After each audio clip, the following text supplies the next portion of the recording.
Okay, we'll get this meeting started. Welcome to the Montclair City Council. And I'm going to begin this meeting with the invocation and the Pledge of Allegiance. And I'm going to ask the city clerk to introduce those two individuals.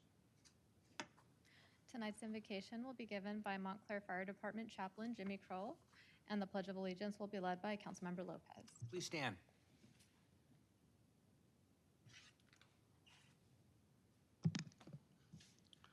Let's pray. Father God, we just come before you this evening, Lord, just to ask your blessings, Lord, here today. We just ask, Lord, that you be with each and every council member, Father God, that you just fill this room with your Holy Spirit, Lord, that you give them wisdom, Lord, and help them to make decisions, Lord, based on the best things for this community, Father God. We just ask, Lord, that you just place your covering over this city, Father God. We ask that you just be with all the first responders, Lord, and that you just be with everyone here, Lord. We just ask that you just help us in all that we do, Lord, and all the decisions made here today be made fairly and with wisdom, Lord. In your Son, Jesus' name, amen. Amen. Please join me as we recite the pledge of our flag. May we remember those who fought and died for it. I pledge allegiance to the flag of the United States of America and to the republic for which it stands, one nation, under God, indivisible, with liberty and justice for all. Okay, let's have a roll call. Councilmember Mendez. Here. Councilmember Lopez. I'm here. Councilmember Rue. Present. Mayor Pro Tem Martinez. Here. And Mayor Dutray. Present. Thank you. Or here, one of the two. So next item is the presentation regarding the goal line update. I'm going to ask that Habib Balan, did I say correctly? Did I say it correctly? Balin, I'm sorry. Who's the Chief Executive Officer of the Construction Authority. Thank you, Mr. Chairman, Mayor. I appreciate you inviting me here tonight. I'm joined also with Lisa Levy-Bush is here, who many of you know. She's the Chief Information Officer and works with the city on a regular basis. Just regarding this, there we go. I'd like to walk you through a bit of a presentation that we have for those of you who are not familiar with the Construction Authority. We're a separate state agency created by the legislature, and we are responsible for everything in the San Gabriel Valley. We began the project at Union Station downtown and built the project all the way through the San Gabriel Valley, terminating ultimately in the city of Montclair. The Construction Authority, as I mentioned, is a separate agency. We have our own enabling legislation that requires that we build the project to Metro standard and specifications for their long-term operation of the project. We have established a joint powers authority as well as a technical advisory committee that works with the authority on a regular basis to keep informed of the project and developments as they become necessary. The project is about a $4 billion investment being built in several different phases. The first phase was from Los Angeles to Pasadena. It was completed in 2003, 13.7 miles, 3 cities, 13 stations.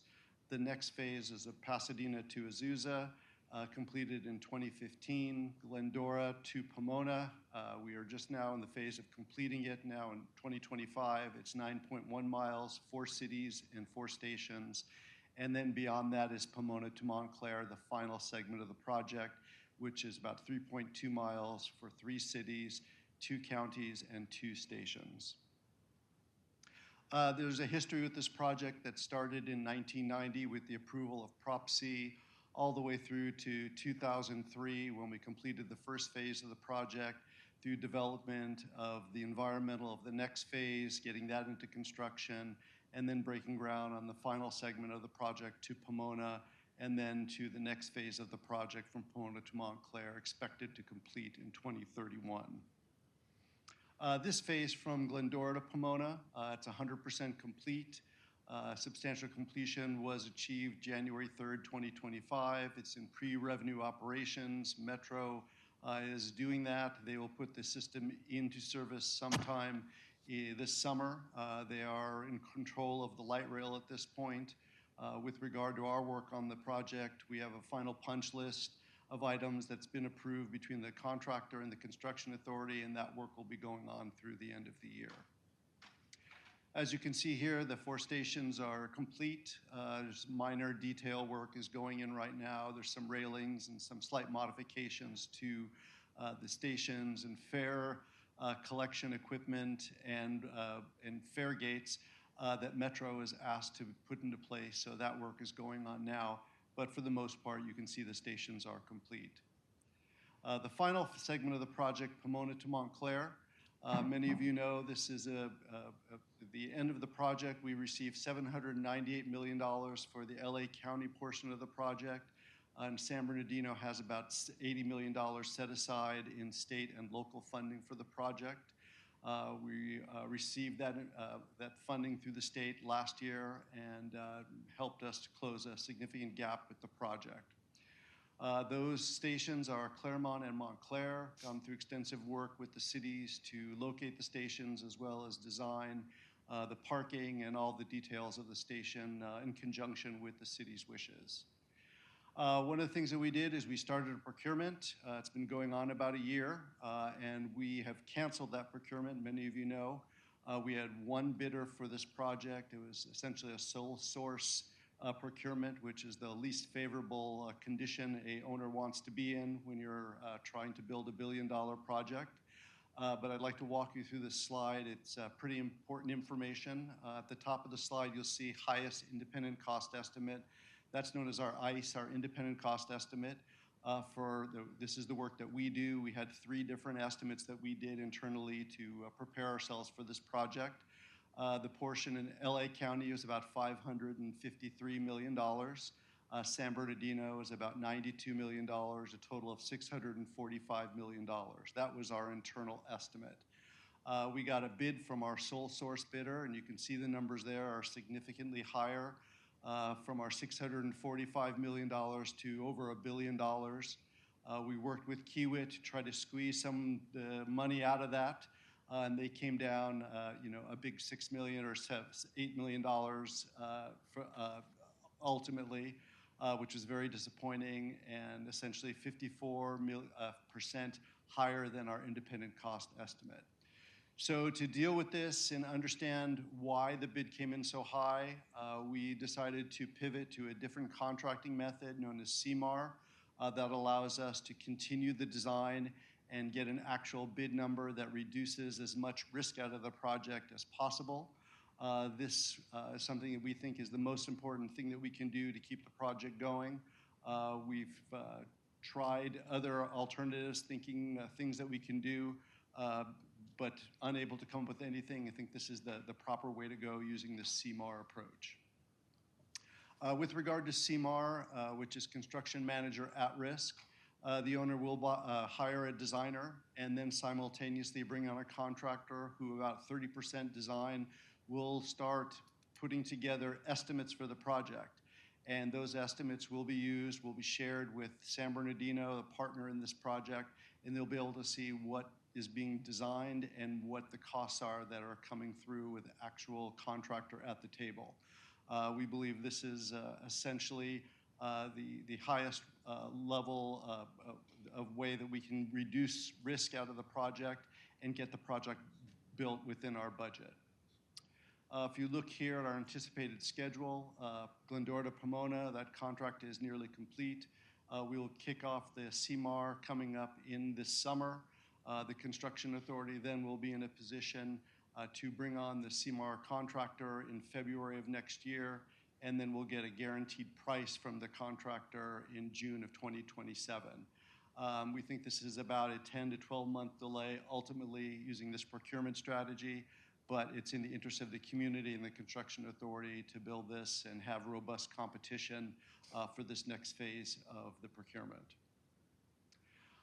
You can see here we were somewhat concerned that there is discussion of San Bernardino not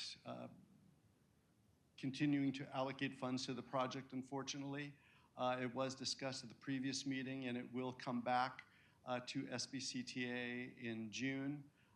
We will be discussing it within the Construction Authority and SBCTA and Metro at a meeting on May 12th and hopefully discuss all of SBCTA's concerns. We'll discuss with them CMAR approach and how we think this is the best way to move forward. And then, of course, work with with SBCTA as CMAR is underway and we start receiving information, most notably the cost for the project. I'm happy to take any questions or comments you may have on the project or where we stand into the future. Thank you. Okay, any questions? Any questions, anybody? Rue.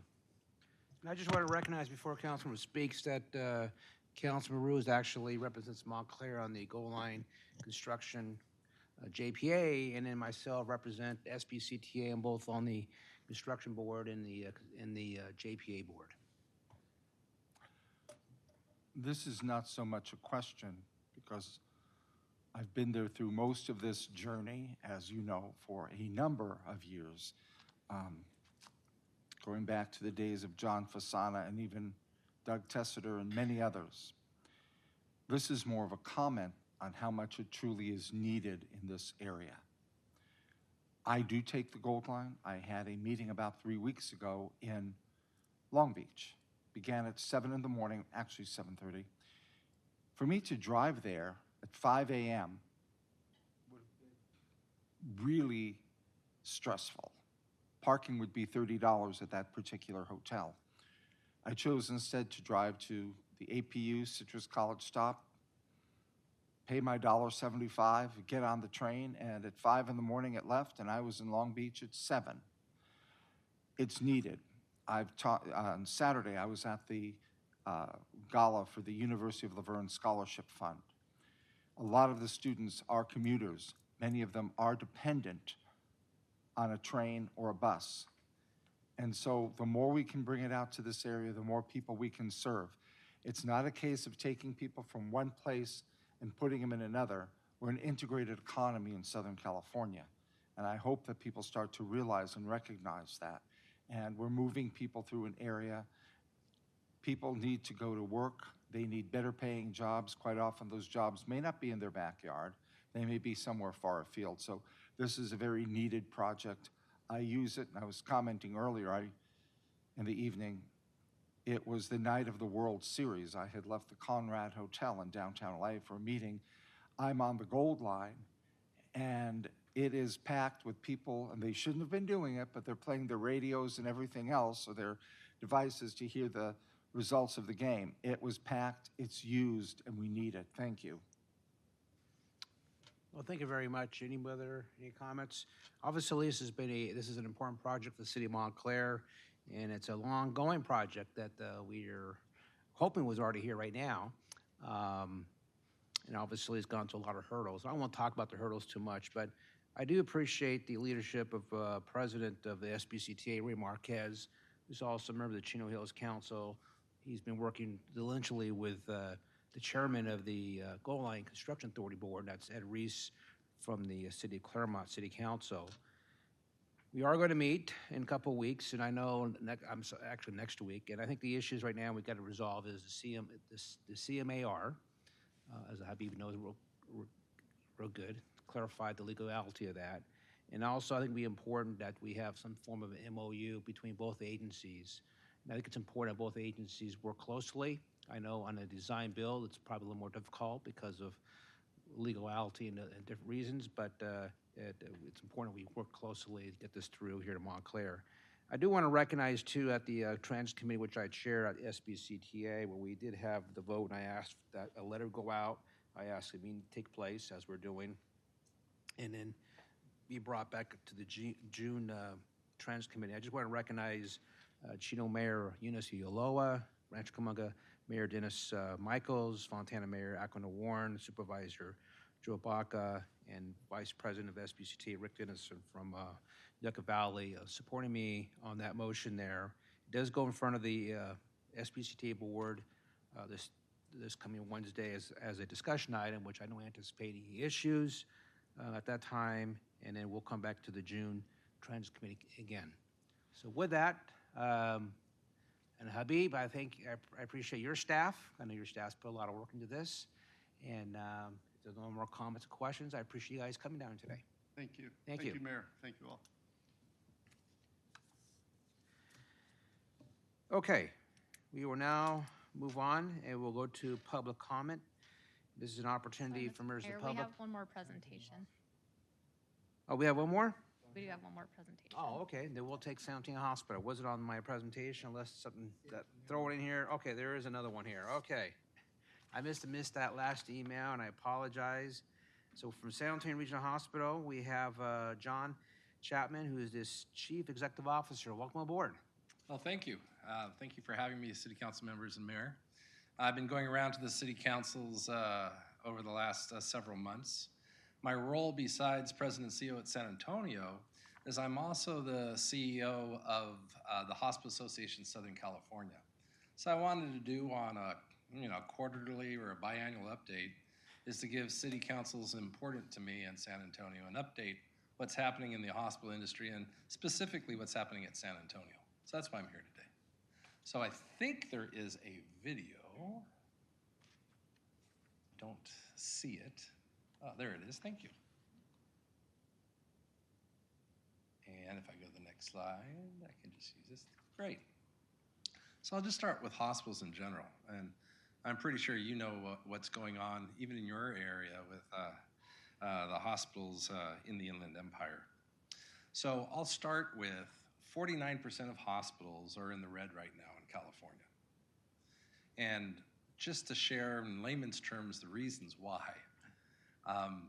if you can just take a look on the left there, the increases for Medicare have been going up 5.2%, but the inflation for the last 3+ years has been double digits. So that's why you're seeing 49% of hospitals in the red. People think about Medicaid and Medicare and say, well, do hospitals break even or do they make a profit? Most hospitals lose on Medicare. San Antonio, we break even. Medicaid is fairly straightforward. If you think about it, they haven't had an increase for hospitals, and ready for this, 13 years. So this is why you always hear on Medicaid patients and hospitals making 67 cents on the dollar. Very difficult, so especially when you talk about federal issues lately about Medicaid. But we're hoping that things improve. We've got silver linings. One of the big things I wanted to show you here on this slide, if you take a look on the second bullet point, wage rates across all hospitals jumped by 10.1% in 2023, and they're not letting up. Drug prices, with many drugs aren't even made here in the U.S., are up 13 to 15%. Now you saw that the IPPS, the increases for hospitals, whether it be commercial or federal or state payers, is 5%. This one drives me crazy, and this is something that San Antonio's very proud of what we've done in terms of workforce. Take a look at that third bullet point. U.S. nursing schools turned away basically 66,000 qualified applicants in 2023, and about the same in 2024, due to an insufficient number of clinical sites, faculty, and clinical preceptors. So what that means is after they go to nursing school, they have to have hospitals like San Antonio willing to take them on for another 3 to 6 months and train. We're doing that. We are training over 120 new nurse graduates each year. But it's something that is self-defeating when hospitals are losing money, can't invest in training nurses, and more importantly, can't keep the workforce, not just nurses, but the workforce of our students who are graduating in the Inland Empire, home in the Inland Empire. But San Antonio is taking a lead on that, and I'll tell you a little bit about it in a second. Primary care clinicians. This should be no surprise. If you look at the second to last row, Los Angeles, Orange County, and the Inland Empire, there's a shortage of over 13% of family medicine practitioners. If you look at the Inland Empire and exclude Los Angeles and Orange County, it's 32% if you break out those numbers. You'll hear a little bit about what San Antonio is doing to address that gap. So where do patients go? They go to the EDs, right? or they're going to urgent cares. And if you've been in an ED lately, I guarantee you've gotten good treatment, but you know, a good stay is 3 to 6 hours these days. It's tough. Behavioral health, that is just something we're all dealing with. I'm on the Behavioral Health Committee, and I've just been named on the Behavioral Health Commission in the Inland Empire for District 4. We've got to find a collaborative way to handle this, because over 32% of patients seen in an ED or in urgent care have what they call a dual diagnosis. They're there for something like diabetes, but at the same time, they have an underlying behavioral health condition. Now, we looked at the demographics of 91763. We're looking at the Montclair area here. Big Hispanic community, and you see the age ranges. But more importantly, I wanted to show you the top diagnosis in your areas. Tobacco-related disorders, anxiety, and fear-related disorders, there's your behavioral health.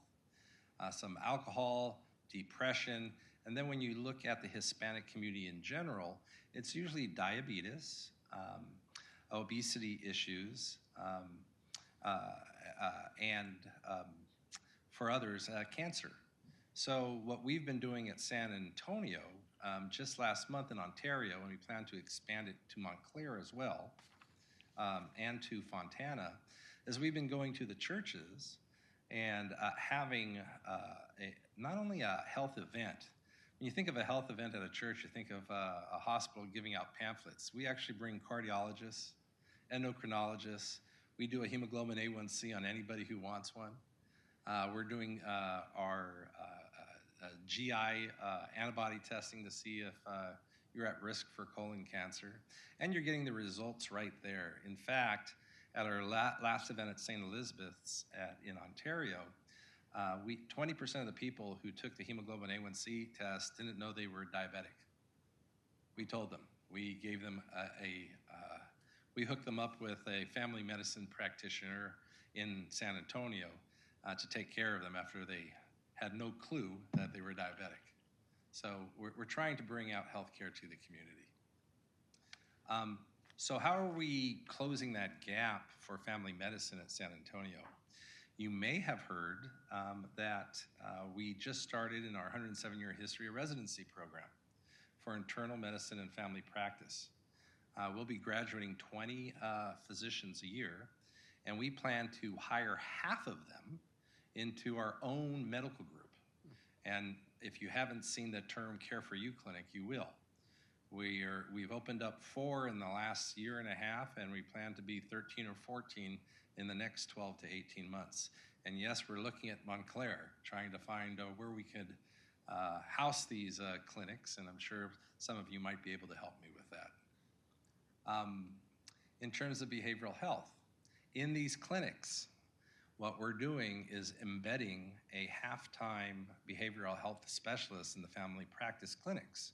So not only can you see your PCP, if there's an issue with anxiety or depression like we just saw for that zip code, there's a warm handoff to a behavioral health specialist in the family medicine practice. We're also looking to open up an urgent care, specifically to behavioral health. There's a few in Ontario and Fontana. We're looking to open one up closer to the Upland Rancho area. And then finally, and I know you feel this at your own hospital in Montclair, is the closing of maternity wards. When hospitals are in the red, what's the first 2 things they close? They close pediatrics and they close, unfortunately, maternity. Those are the ones that are, at best, break even. But if you're a hospital with some foresight, you'll also know that if your baby is born there or a community member's baby is born there, that hospital really becomes that family's hospital. So what's San Antonio doing? We're going the opposite direction. We're building a brand new maternity unit. With 2 ORs, we're doubling the amount of babies that can be delivered there. It should open up in about 2 years. $60 million project. You guys are welcome for the ribbon cutting. Be happy to have you come in and see what it'll look like. An idea of our floor plan for it. I won't go through that and bore you, But if any of you want to come down and visit me at San Antonio, I'll be happy to walk you through it. The other thing that we're doing is, I think you've also experienced this, the heavy increase in the amount of seniors who are taking over our population. They're reaching that age. In the Inland Empire, you can see when you look at all of California, senior population is growing quite the largest by leaps and bounds. So what we've done in Rancho, and something that we might consider doing in Montclair, Pomona area, is open a center of aging. Some of you might have recognized this building. This is in Rancho Cucamonga. It used to be the Mercury Insurance Building.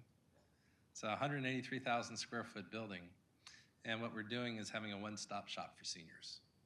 So anybody take care of their own family members or have a dependent or have done that, like I have, you know they typically go to 5 to 8 appointments. If they're wheelchair bound, even with Medicare, it costs $100 for transport. We'll have over 7 different family practitioner medical groups. We'll have a geriatrics clinic. We just hired 2 geriatricians from Loma Linda who ran their geriatrics program to be in this building. We'll have specialists that are senior-centric. So you think of orthopedics, podiatry, urology, cardiology, ophthalmology. On the other side of the first floor, we'll have lab, MRI, imaging, pharmacy. Casa Clina is putting their audiology clinic in there with us. And we'll have PT, Falls Center, and occupational therapy. Besides having a audio-visual podcast studio that'll sit over 80 seniors, where we'll be broadcasting live and sending out through probably KMET and KVCR podcasts about senior care to our communities. We're still filling one last quarter of the building, and we're in negotiations with 2 groups who would bring dementia and behavioral health care for seniors into the same building. So I want to give you an idea of what San Antonio is doing. You're learning a little bit more about San Antonio. We're hoping to expand into your community like we are in Chino, Fontana, Eastvale, and more in Ontario. We'd love to be your neighbor here too. So, and I'd also like to be a go-to for you if you have anything healthcare related in terms of whether it's politics, bills, or just what's going on in the community. Be happy to do a presentation at any time in the future for you guys. So thank you very much for your time. And if you have any questions, feel free to ask.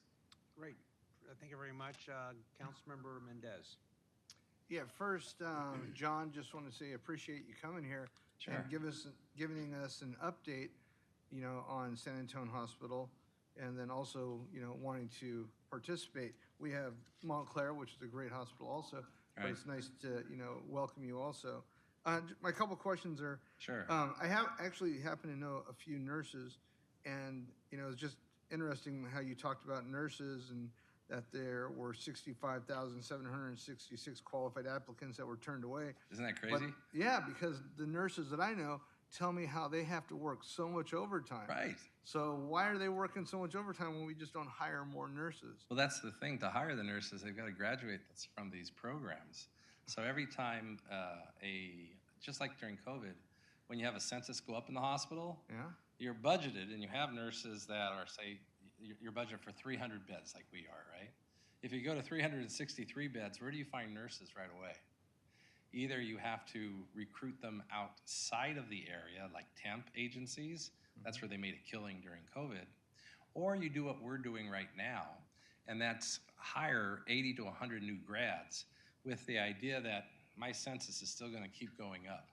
And those 80 to 100 new grads that we're training, we've kept 97% over the last year. So we have no openings for nursing right now at San Antonio Hospital, which is fantastic. I'm sure tomorrow I'll have 2 after saying that. Yeah. But yeah. All right, and my second question was, based on the page talking about 91763, Huh? our area code or zip code, the word disorders is behind every one of them: tobacco-related disorders, anxiety disorders, and then you have cannabis-related disorders. define disorders based on this graph. What? Sure. Yeah. This graph was primarily earmarked towards behavioral health. There should have been a third graph there, and I kind of said it verbally, of what it looked like for organic conditions. And for those that were not talking about behavioral health, if we're talking about what their population's most at risk for clinical disease, it's primarily diabetes, cancer, and obesity. And those are the things that we want to address with you. I'll be happy to I'll send it to the mayor, the graph that has the diagnoses, the clinical diagnoses as well. That graph's specific for behavioral health and substance use. Thank you very much. Sure. Thank you. Councilmember Lopez. Again, please. Hey, how's it going? Good. John Chapman. John, we met a year ago at We did. at Supervisor Hagman's event. I remember. We met through our mutual Bet. acquaintances through the Upland Chamber. Yeah. And the hospital's been a great supporter of the chamber, a great a pillar of the chamber there in Upland. So it's good to see you here in Montclair. I do want to say you are absolutely right in that many times the staff at San Antonio are the ones that inform patients of their diabetes diagnosis. That's actually how I got diagnosed. I was taken there, actually passed out in a parking lot, went incoherent, and sugars were in levels that are through the roof. Almost had a stroke and a heart attack, was in ICU for 2.5 days. Well, I'm glad you look so good now. Well, and I was about 320-some, 30-some pounds too. Needed to lose the weight, and that was a contributing factor to the diabetes. But nonetheless, you're absolutely right. You guys did play a role in my diagnosis. Your staff there was amazing. Thank you. They wouldn't let me go for 7 days, unfortunately. Didn't like having 4 IVs in me and potassium running through my veins. Well, we're going to try to catch those at the in the community before they get to the hospital. And I appreciate that. I'm glad to hear that you're going to the churches. Okay. What I was told by doctors and staff there at the hospital was that I was part of a statistic. And I said, well, what do you mean? And they said for Latin men, they will normally get it at the age of 45. I was 43 at the time. Mm-hmm. And they said, you beat the statistic by 2 years. I said, well, great. But nonetheless, they did say that Latin and African American men tend to get it hit hardest. And women of both communities a little bit less thereafter. So I'm glad to hear that you're going into, I'm assuming predominantly Latin churches. Absolutely. That's why we're starting in Ontario. Good, because I think that does need to be done, and just to educate folks. And they don't have to be, because my impression was that my grandparents had it, and I have to be in my 70s and 80s to get it. No, clearly not. And folks need to understand that their habits in their 30s and even in their 20s will dictate, you becoming a statistic or not in their 40s. So Absolutely. I appreciate everything you guys do there. Now, that said, the hospital's been a part of our family for at least 50 plus years. I was born there, and we've had many family members have their babies there, and we've had many that have passed there. But kudos to your staff, Dr. Duber's staff there, who works out of your ambulatory unit, saved my grandmother about 2 months ago, who had a heart attack, and we nearly lost her. We made him our cardiovascular service line director, so I know him well. Great staff there. We're very much pleased. I appreciate everything that you've done for the community and for families in prolonging their lives and saving them and educating them and helping out with needs. I may take you up on your offer regarding some billing issues, though, Sure. with the family. Yeah. But maybe we can do lunch. But thank you for the presentation. I really do appreciate it. Thanks for having me. May I get your card with your email? I'd like to get, if I can get this emailed to me, your presentation. I know there'd be some residents who'd love to have it. Yeah, you know what I'll do is, of course, I come without my bag, so I didn't have my cards. But I definitely know who you are, Ben. So I'll email you and the rest of the city Thank you. council with my information tomorrow. Thank you. All right. Any Okay. other questions for me? Councilmember Rue. First of all, John, thank you for being here tonight. And I know my good friend Errol Bucalo says hello, as well as Kathy Bruger, longtime friends, and they sing your praises every time I see them. Oh, thank you. You mentioned something that is very critical, not just Inland Empire, throughout Southern California, indeed throughout the nation. It's issues of behavioral health. Right. Since COVID, we've seen a tremendous increase, sadly, in people with emotional behaviors, behavioral behaviors that are not necessarily what one would say is in the range of socially acceptable. After the fires in LA, I was talking to several different people, including members of the Board of Supervisors, and they said that's something they're concerned about in the future will be the PTSD from people who have lost everything. You know, I was volunteering and helping a little boy, 4 years old, his home, his dog, it's gone. And he may not feel it today in the same way, but by the time he's 14 or 15, that's going to be an issue for him. And we certainly have that here in the Inland Empire, especially as so many families are just struggling to get by. So I appreciate the emphasis on behavioral health. It is absolutely key to the future. It's going to encompass everything we have. And if you want to cut down on drug problems, alcohol problems, smoking, things like that, it's getting back to behavioral and emotional health. So thank you for what you're doing in that field. Thank you. If nothing else? Well, thank you. I'm the last one, but I apologize because I know there was a meeting a couple months ago, and I met with our staff, but I somehow screwed up that schedule. I've been So there I too. It's apologize okay. for that, but I would love to come by the hospital and get a tour, meet with you, and visit the hospital. So yeah, feel free to send me an email or the entire city council with your information, and I'll reach out to you and schedule that meeting. Great, Mayor. That sounds great. Appreciate it then. Thank you for coming. Thank you all. And Have a good evening. Your cafeteria food is good too. Still 2 chefs from Loma Linda. Cool. All right. Take care, everybody. Take care. Okay, now we will go on to the public comment portion of the agenda. This is an opportunity for any members of the public to wish to address the city council on any of the items on the agenda under consent calendar, or if you wish to address the city council on something that's not on the agenda, the council cannot discuss it, but you can bring it up to the council. You'll have 5 minutes, and I'm going to ask the city clerk to ask, do we have any speakers tonight? Yes, so first, see if Ruby Long is still with us here. Ruby Long? For some Kurt. Hi, yes, I'm Hello, still Ruby Long. here. How you doing? I'm good, thank you. Good evening, everyone. Hi, Ruby. And Ruby Hi. obviously is doing just a community update from Supervisor Hagman's office. But go ahead, Ruby. Yes, once again, I'm from Supervisor, 4th District County Supervisor Kurt Hagman's office. And I have 3 events that are going to be coming up shortly. So the first one's going to be on Wednesday, May 21st. And that's our open house. That's going to be at our district office in Chino Hills from 5 to 7 p.m. You can join Supervisor Hagman, and we'll have 20 different county departments there. We'll also have access to regional resources and information. And of course, there'll be food and ice cream. So we'd love to see you there. Go meet the supervisor and different county departments.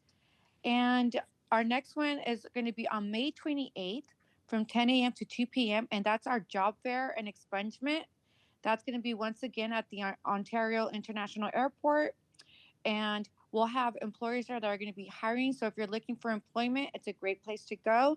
And then if you would like your record to be cleared, we're going to have the law office as a public defender that will be assisting with that.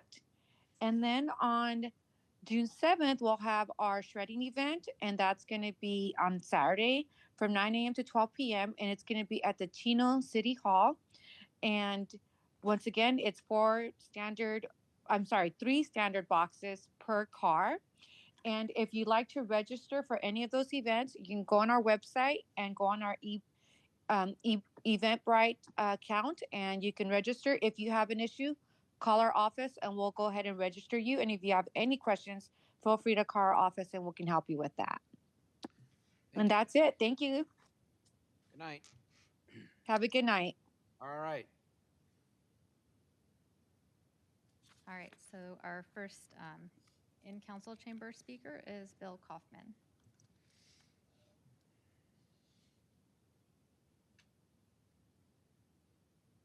Hello, Bill. Good evening, city council persons. We were here at the last meeting, but you had a lot of people here, and I didn't think what I was going to say was consistent with maybe some of their thoughts, so I decided to leave and bring it back up to this evening. I'm very curious how your ordinance is going, but I'd like to recommend all the members, if you have the time, to maybe pull up some of the cities that have ordinances that are consistent with Montclair such as Venice, even Pomona, Pasadena, and so forth. I think what you'll see is you'll see that over 90% of their ordinance has already been dictated by the state. And what they concentrate on is their city themselves, whether they want one retail, or they want a micro, or they want a cultivation, their sensitive areas, and other things that would be specific to Montclair. But I could tell you, everything I've seen, there's no rocket scientists involved here. It's something that I would hope the city council can see soon and make a decision. You know, that being said, we still have our location on Central, which is becoming pretty expensive. But what we're going to offer to the Montclair citizens is not only a dispensary, it's going to be an herbal center. We'll have a full-time graduate herbalist that can do compounding on the spot. So some people wouldn't be able to find this. And here you can go to our dispensary, whether you want cannabis, THC, or you want herbal. We'll have both of those. And also we'll have a location that is, I think, premium. And you're going to be able to draw from Upland, Ontario, Rancho Cucamonga. And I think it would be very beneficial to the city.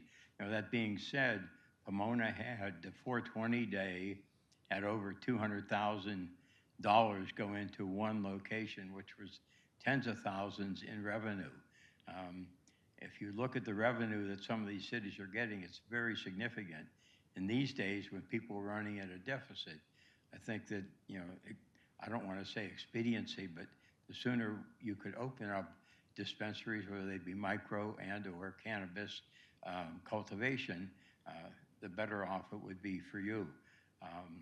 You know, that being said, I'm going to be very quick that we're anxiously awaiting the ordinance to come to the city council and move forward on that. Other than that, thank you very much. Thank you.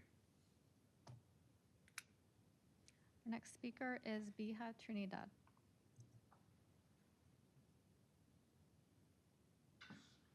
Madam City Clerk, could you repeat the name, please? Biha Trinidad. B-I-J-A. Hello, sir. How you doing today? I'm doing good. It's all yours. Don't be shy. I also just want to correct. My name is Bija. Like, it's pronounced with a ja sound, not like. Good evening, Mayor and council members. My name is Bija Trinidad. I am currently Star Rank and in the Night Patrol as part of Troop 634.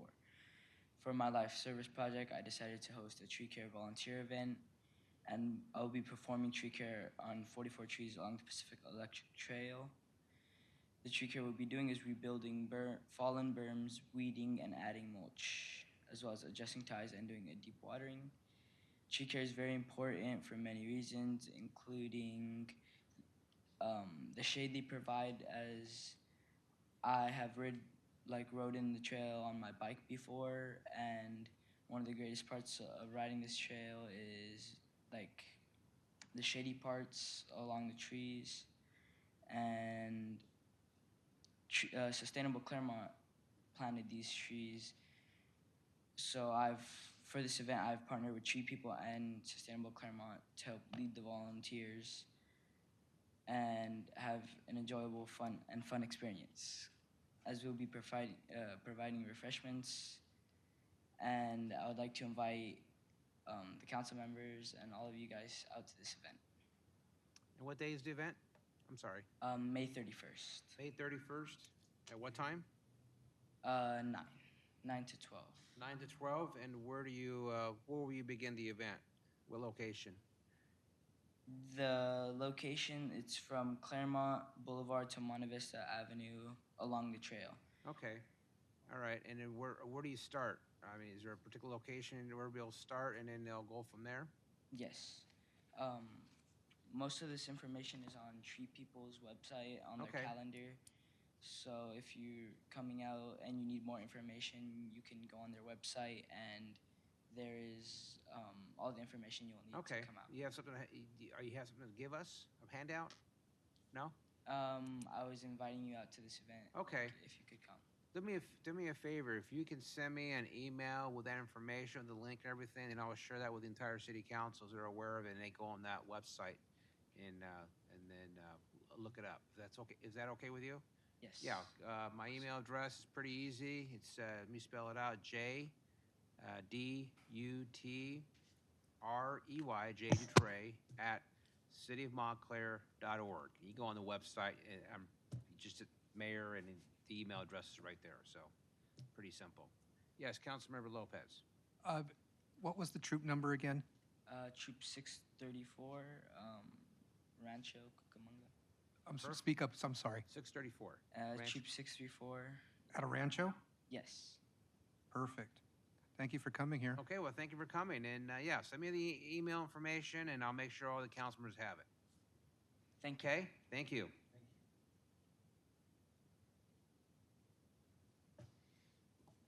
Okay, and then finally, I have 2 written comments that were emailed. Okay.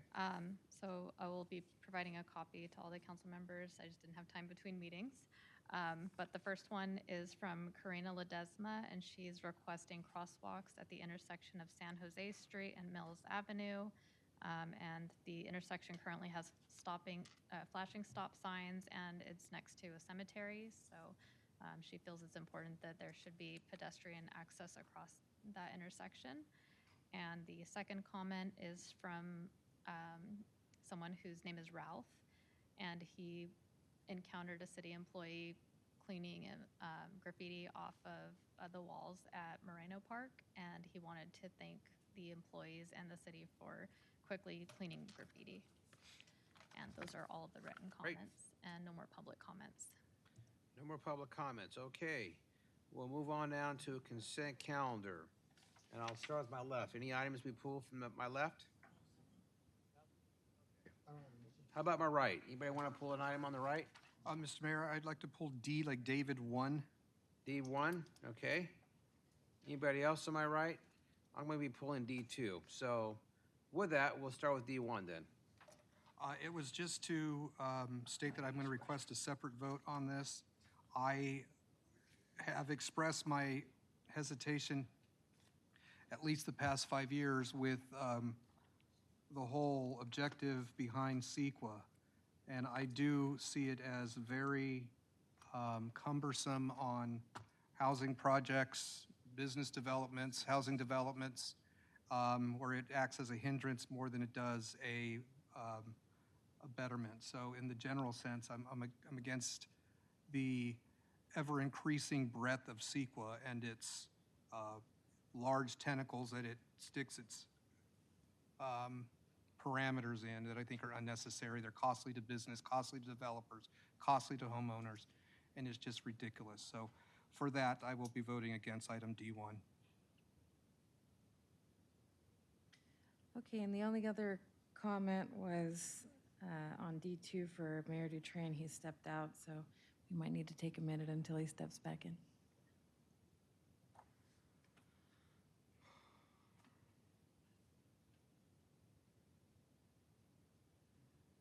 Give us those emails. While we wait for the mayor, and the mayor, I'd already talked to the mayor about it, on B3, I would like to, if you're inclined to approve that item, to do it subject to me reviewing the actual grant deed. So. Okay. Okay. That's what, I'm sorry, Diane, what item is that again? B3. Okay, all right. Okay, so the next item which I pull is D2. This is regarding the EDU monthly fee sewer rate increase. And as you know, the IUA board has adopted the 9% and 9% the second year increases to the sewer rates, even though the policy committee, which I served on, took no action, and I think took no action because we didn't have enough information. We felt it was good for us to make an action. And part of the problem is they waited until 2 days before the policy committee to to submit the fee study, which our staff and the technical staff that serve on the policy committee or assist the policy committee never had a chance to meet and discuss the fee study. So I will remain in opposition to the fee study because the way it's been handled is the wrong way. I'm not going to go to the Harvard Jarvis Group and sue and all that. Somebody else wants to do it, that's fine. There is the budget of the sewage will be coming up in June by the IUA board. And I have very intentions of voting no on that because that includes the 18% increase. I have integrity issues with the IUA board, how this whole thing was handled. And it's just a continuation of things, but I think this is the icing on the cake for me, how this was handled, how this was jam up to the policy committee. And then one of the IUA board members basically criticizes Montclair, Chino, well, Montclair, Ontario specifically, claiming that we're not doing our homework and claiming that we're more interested in suing them than trying to work with them. And this just explains the reason why litigation is taking place, because frankly, the IUA board is not interested in being partners with the membership agencies. And that just shows by their behavior and by their vote, and frankly, the bullying that we're getting from this one board member on the policy committee. So I'm going to ask that since our residents of Montclair now have to endure this rate increase, that we place this on the sewage rates or the sewage billing. Ed, you can help me. Which billing that we put out that has a message in there to tell us the public, what is it? Is it? It would be the bi-monthly the sewer and trash bill that goes out. to Okay, the sewer residents. trash bill, if there's a message in there that the IUA board has adopted an increase of 9% this year, 9% next year, 9% next year of sewage EDU, I appreciate that. We can add that to it. That's part of my motion too. As we adopt this, that includes that. I'll second that motion, Mr. Mayor. So let's make that motion for the entire consent calendar. Move myself, second by Well, Councilmember. if I want to vote no on something, but yes Oh. on the rest. Oh, you want to vote no on something? You have an item you want to vote no on? I am not in favor of D1, so. Oh, D1, okay. So then we'll just put D1 aside for right now, and then I'm assuming everybody else supports the rest of the item on the agenda. So obviously B, go ahead. Mr. Mayor, I'm going to ask for a separate vote on item D2 then. I'm fine with adopting the item as presented. I'm not fine with adopting it with the expense of the notation and the additional note in the bill. Additional note in the bill? What do you mean? The added note that you'd like to go into the bill for the residents to read. Did you not ask for like basically an insert to accompany the bill explaining the IUA action? Is that what you just asked? Yeah, there'll be a message in there saying that your sewer bill is going up because of the actions of IUA board. And I would vote against that particular caveat. I'm fine with the item. I'm not fine with the insert. So if Okay, you that's fine. could do a separate vote, please. All right, so then let's just have a motion on the consent calendar and make it easy with exception of item D1 and D2. I'll make a motion for the consent calendar as amended, accepting out items D1 and 2. Okay, Yeah. second by Councilman Lopez. Let's go ahead and do electronic vote. Also for the city attorney to. Oh, I'm sorry, review yes, the city attorney on item B3, authorizing her to, Review the grant deed and make any changes. regarding any change to the grant deed. Thank you. All right. All right, we'll do that. Okay, that's adopted 5-0. Then I move for approval of item D1. Is there a second? Have a I'll second for second. D1? I'll second. Second by Councilmember Martinez. Let's do electronic vote. That's adopted 3-2. And then item D2, I move for approval of item D2, including that we include a message that the rate increases is from the IUA board. Is there a second? I'll second. Second by Martinez. Let's vote.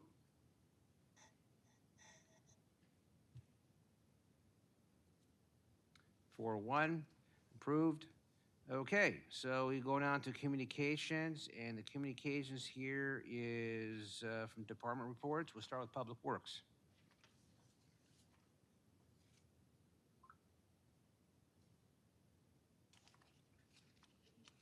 Mayor and members of the City Council and the public of Montclair.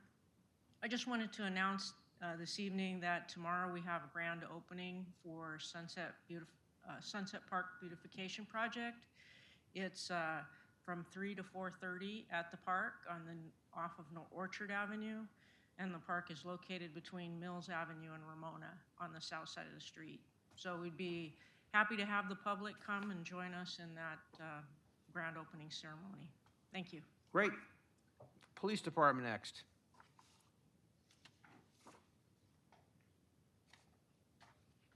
Good afternoon. I would like to announce that this year there's an annual event called the Peace Officers Memorial Ceremony that's hosted by a different police department in the county every year.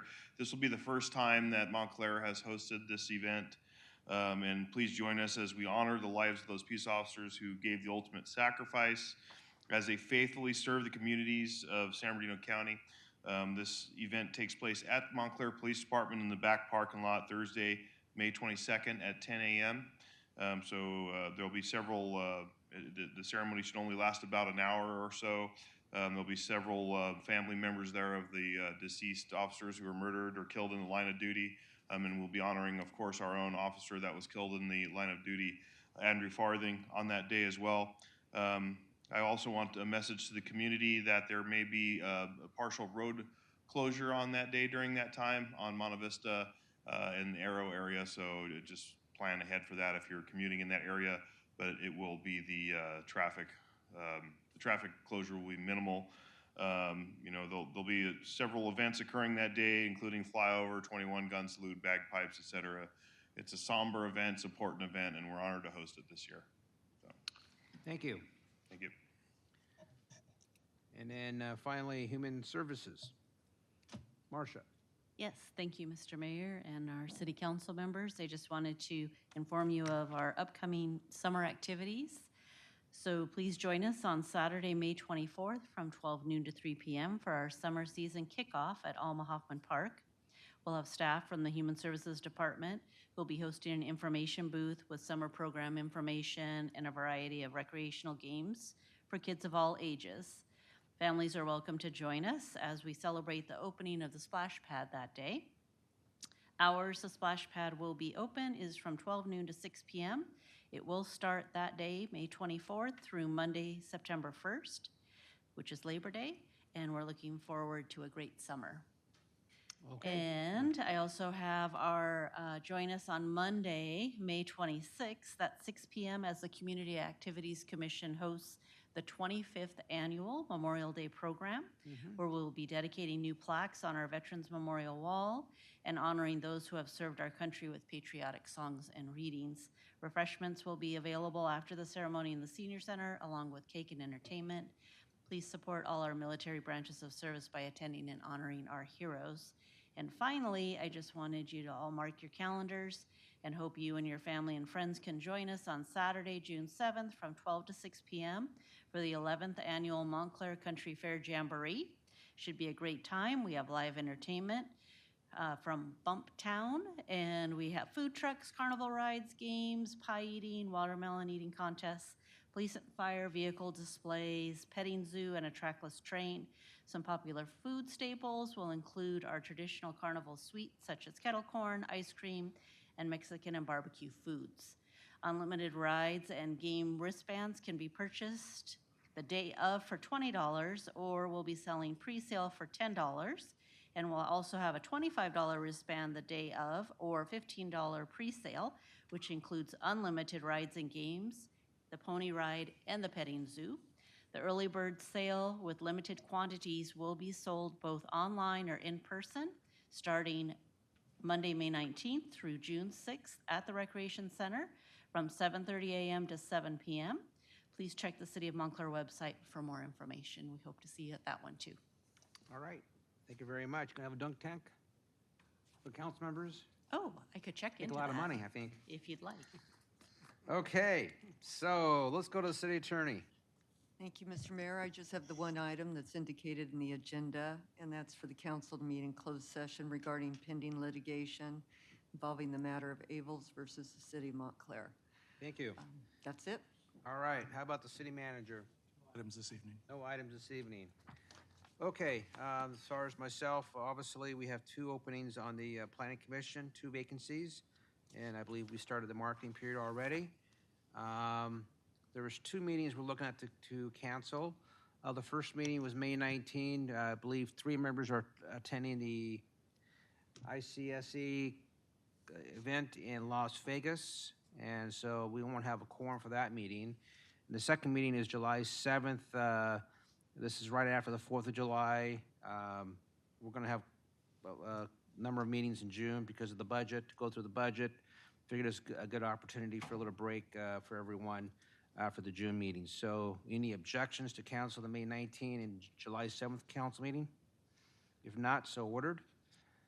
The next item here is there's a proposed draft of the city council policy and procedure manual. This started, I think, 4 years ago with Councilmember Rue and myself, and then kind of went away a little bit. But with the new councilman on board, I think it's important that we do have a policy in a manual of the city council. So what I'd like to do is provide you a copy of it tonight, a draft copy, and then at the first meeting in June, gives you everybody about a month to go through it. We'll put it on the agenda for discussion at the first meeting in June regarding that. The next item I have here is I did attend the Southern California Association Government Conference, the regional conference that was held, and the annual conference held in Coachella Valley, representing the city of Montclair on the General Assembly. And then for your information, I was also elected to, because there was no opposition, elected to the Regional Council representing Rancho Cucamonga, Upland, Montclair for SCAG. So I will start, technically I'm on the Regional Council right now. I do want to recognize 3 events I missed because I was out of town, being in Spain and France, and that is the volunteer dinner event that took place 2 weeks, no, actually took place last week, and that was because I was in Europe. I was at SCAG conference, and then the Montclair to College that took place, and then finally the National Day of Prayer event that took place last Thursday here on the campus, and for putting that together. There's a lot going on during the month of May, and I just want to recognize some of the events. But obviously, May is Nurses Day. May is also National Teachers Day. Next Sunday will be Mother's Day, and I just want to recognize all the mothers in the room, and obviously all the mothers in Montclair as Mother's Day. Obviously, May is also the Peace Officers Memorial Day, which we'll be celebrating here in Montclair, or not celebrating, but we'll be holding here in Montclair. May is also Armed Forces Day, and then of course May is also Memorial Day, and also in May, it's also Asian Pacific American Heritage Month, and finally, it's Jewish American Heritage Month. Wanted to state that on May 17th, there will be a cleanup. Code enforcement is doing a cleanup in the alley, and I believe flyers on that have been out, if you haven't seen one. And finally, I got an email today from the United States Conference of Mayors about the proposed cuts by the federal administration, and I can pass this out to everybody if you'd like to see what's being proposed. Obviously, some of it will affect Montclair directly. One is the Community Development Block Grant, but here's information, a breakdown of the proposed elimination or reduction of programs. That's all I have, and I will start on my right. I will start with Councilmember Rue. Mr. Mayor, I too missed some of the events you missed due to the fact I was out of town. I was in Sacramento for work in my professional life, dealing with what I do for a living, and can't always get to the things I want to get to. I did attend the Montclair to College graduation. It was held at Montclair High School, and then on to main event where they had a celebration party for the graduates. It was a very, very well-attended event. I believe we had 160 graduates this year. Many of our students would struggle to even go to college, and this provides them the opportunity to attend Chaffey College. Some are attending a few other schools, but mostly Chaffey College, to at least begin pursuing their higher education and what they'll need to survive in the world. Several of the students were very appreciative of the fact that they have this opportunity.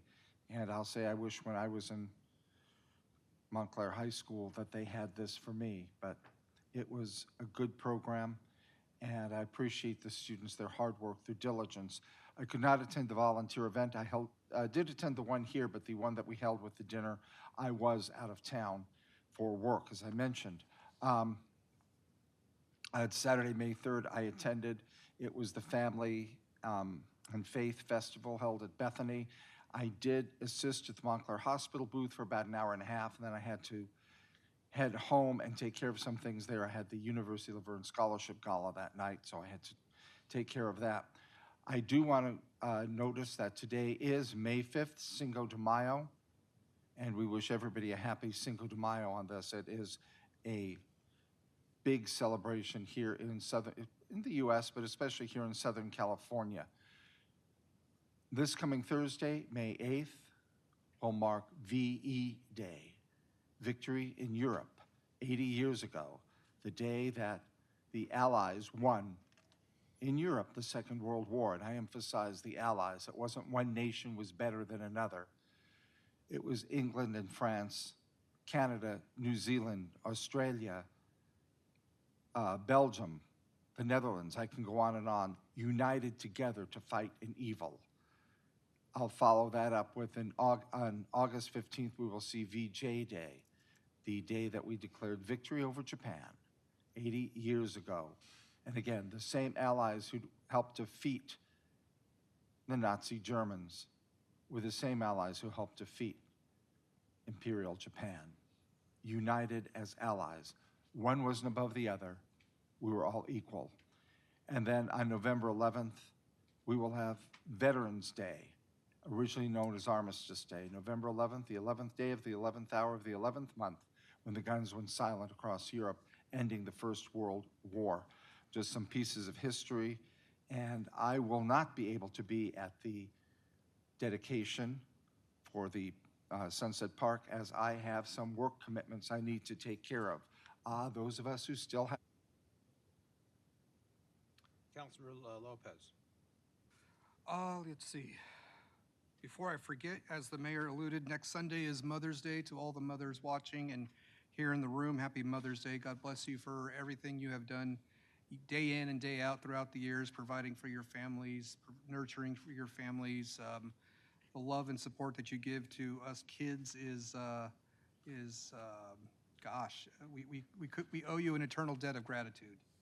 So thank you to all of you, and Godspeed to all of you for being exceptional and fine mothers. And some of you out there are mother and father, so my hat's off to you as well, as you fill both roles. And I know that's not easy, but God bless you for doing it and sojourning on. So God bless you with the same kindness you've given to all of us. As my colleague, Mr. Rue, just stated, today is Cinco de Mayo, and it was 3 years ago today, or it was actually May 4th, 3 years ago. We had a council meeting. It wasn't the 5th. I just happened to come across my Mexican charro bow tie, and Monica was the one that said, "Oh, you're wearing your charro bow tie." I said, "Yeah." I said, "It's been 3 years. I forgot to wear it the past 2 years. I wore it 3 years ago." But it is obviously to commemorate Cinco de Mayo. I was hoping we can get out of here a little bit early so I can get out to a restaurant and maybe have a margarita just to celebrate for the day, but just one. But I did want to state, as I always tend to on this day, or as it gets close to this day, is the significance of the day is that Mexico celebrated an unexpected victory in 1862 at the Battle of Puebla, and the Mexican army was outnumbered 2-1 in their defeat of the French. And it should be noted that that particular French battalion and army was undefeated for 50 years. And they were expected to win that battle in 1862, but the Mexican forces outnumbered 2-1, managed to pull a Gideon-like victory and defeated the French at that time. Now, in Mexico, the day is not really celebrated much at all. It's actually pretty much overlooked. It is very much celebrated here in the States, and it has become a mainstay, if you will, for predominantly Mexican-American families and the community in the country. Even though the event happened in 1862, it wasn't until the 1940s that it started taking off a little bit. Of course, 20 years before was Prohibition.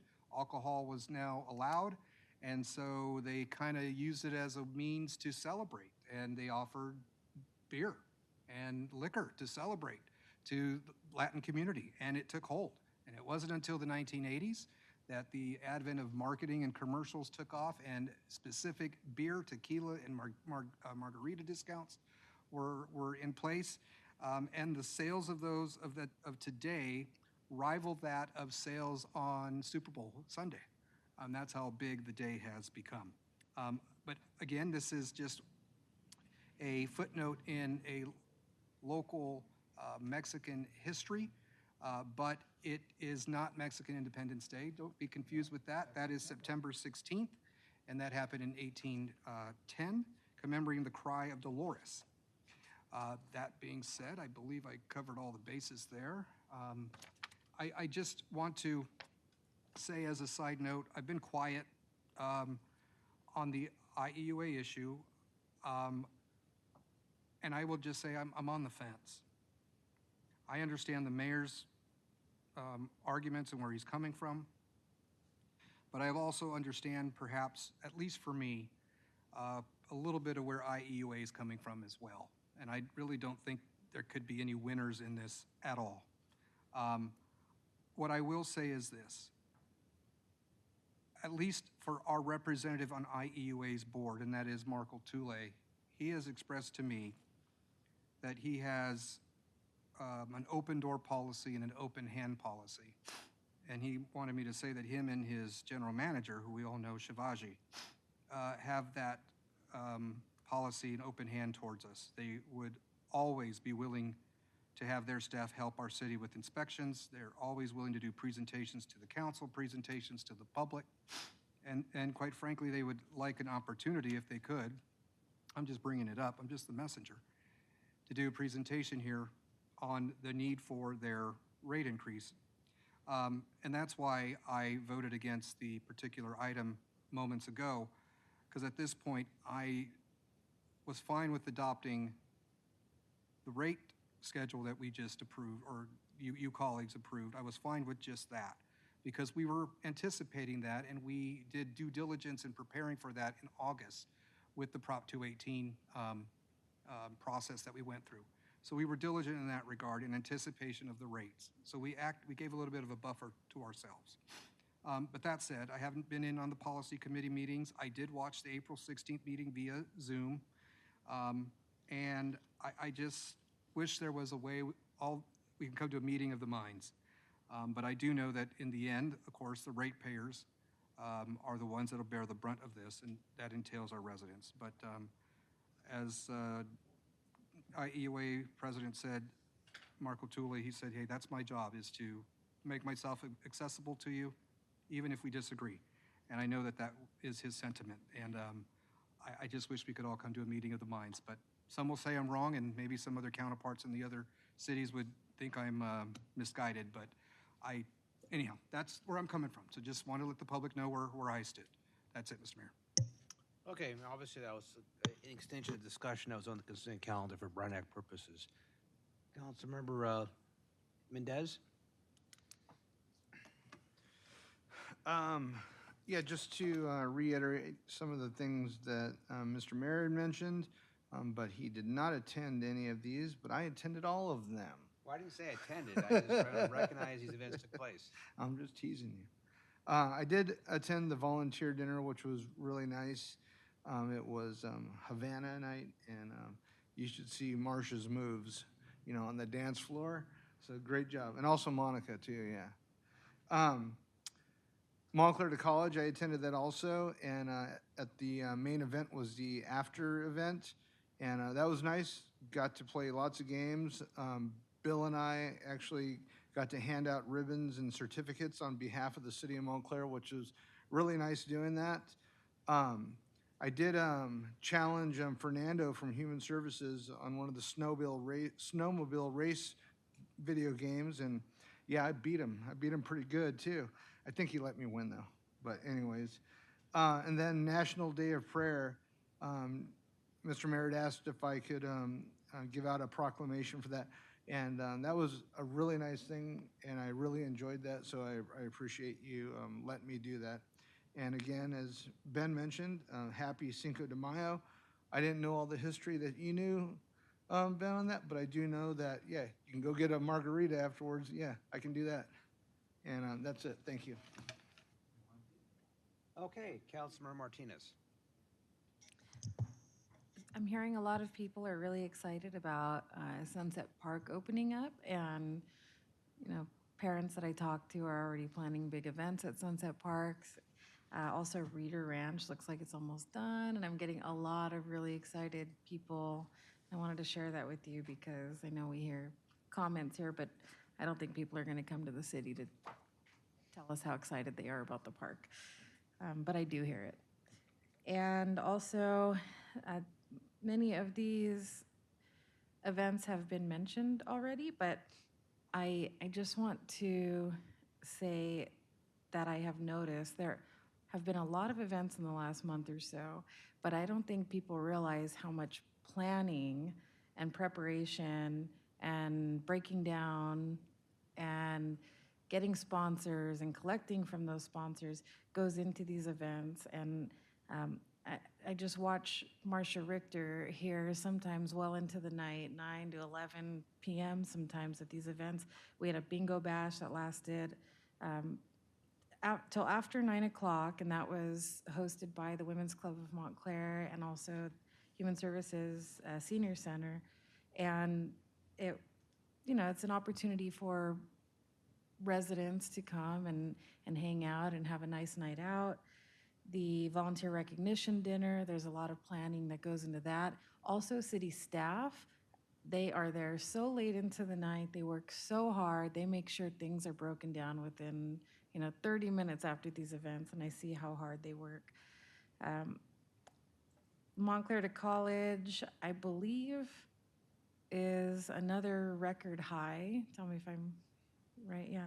And then on behalf of the Women's Club of Montclair, attended the Montclair High School scholarship presentation, scholarship award ceremony, and there were over 300 students there that received scholarships, and I think it was something like in the realm of 80% of the students received scholarships that night. And I think it's good for our residents to hear those success stories, but Montclair to College is a huge, huge